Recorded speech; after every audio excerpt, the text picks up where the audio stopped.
نبوت کے 6 سال ابھی اسلام کی کوئی تاریخ نہیں بنی تھی. حضرت رسول کریم صلی اللہ علیہ وسلم کے چچا حضرت حمزہ رضی اللہ تعالیٰ عنہ مشرف با اسلام ہوئے، انہوں نے اسلام قبول کیا.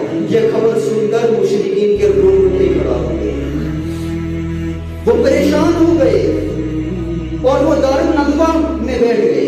دارالندوہ مشرکین کا، قریش کا پارلیمنٹ ہال تھا، جہاں بھی وہ اسلام کے خلاف سازشیں کرتے تھے، اسلام کے خلاف میٹنگیں کرتے تھے کہ ہم اس اسلام کو کیسے ختم کریں، نعوذ باللہ اسلام کے علم برداروں کو نیست نابود کیسے کریں، نعوذ باللہ. اسی پارلیمنٹ میں بیٹھ گئے اور انہوں نے وہاں یہ طے کیا کہ اسلام کا بہار آتا جا رہا ہے، اسلام پھیلتا جا رہا ہے، اور اب ہمارے پاس صرف ایک راستہ ہے اسلام کو روکنے کا. وہ راستہ کیا ہے؟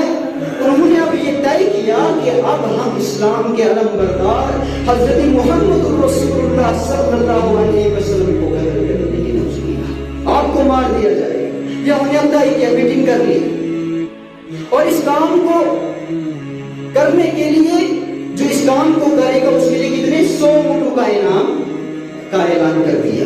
اور اس کام کو کرنے کے لیے ایک نوجوان حضرت عمر بن خطاب رضی اللہ تعالیٰ عنہ تیار ہو گئے. حضرت عمر بن خطاب جو ابھی اسلام کی دولت سے محروم تھے، انہوں نے ننگی تلوار اٹھائی اور اس ہستی کو صفحہ ہستی سے مٹانے کے لیے چلے، جس ہستی کو اللہ رب العالمین نے تمام جہانوں کے لیے، تمام مخلوقات کے لیے رحمت بنا کر بھیجا.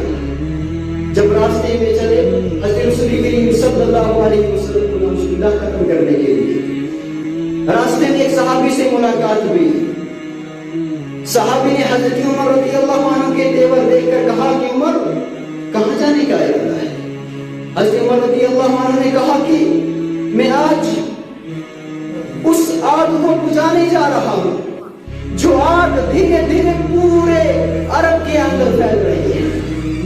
صحابی رسول صلی اللہ علیہ وسلم انہوں نے حضرت عمر رضی اللہ عنہ کے ارادے کو بھانپ لیا اور کہا کہ عمر، جس آگ کو تم بجھانے جا رہے ہو وہ آگ تمہارے گھر کے اندر داخل ہو چکی ہے.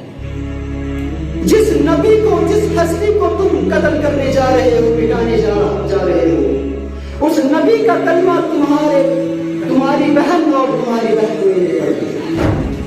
اس لیے پہلے تم اپنی گھر کی فکر کرو اور پھر جناب محمد رسول اللہ صلی اللہ علیہ وسلم کی خبر لینا. چنانچہ حضرت عمر رضی اللہ تعالیٰ عنہ واپس ہوئے اور اپنے گھر میں پہنچے، اپنے بہنوئی کو پکڑا اور خوب مارا پیٹا. اسی طرح اپنی بہن کو پکڑا، اس کو بھی خوب مارا اور پیٹا، یہاں تک کہ لہو لہان ہو گئی وہ بہن. جب وہ بچانے کے لیے آتی اپنے خامد کو، اس کو بھی بہت پیٹا اور مارا. اور ان کی بہن عمر رضی اللہ عنہ کی بہن گر پڑی نیچے، اور حضرت عمر رضی اللہ عنہ کے آنکھوں میں آنکھیں ڈال کر کہا کہ عمر، تم جو کرنا چاہتے ہو کر لو، مگر ہمارے دل کے اندر اسلام کا نور، اسلام کی نعمت نہیں نکل سکتی.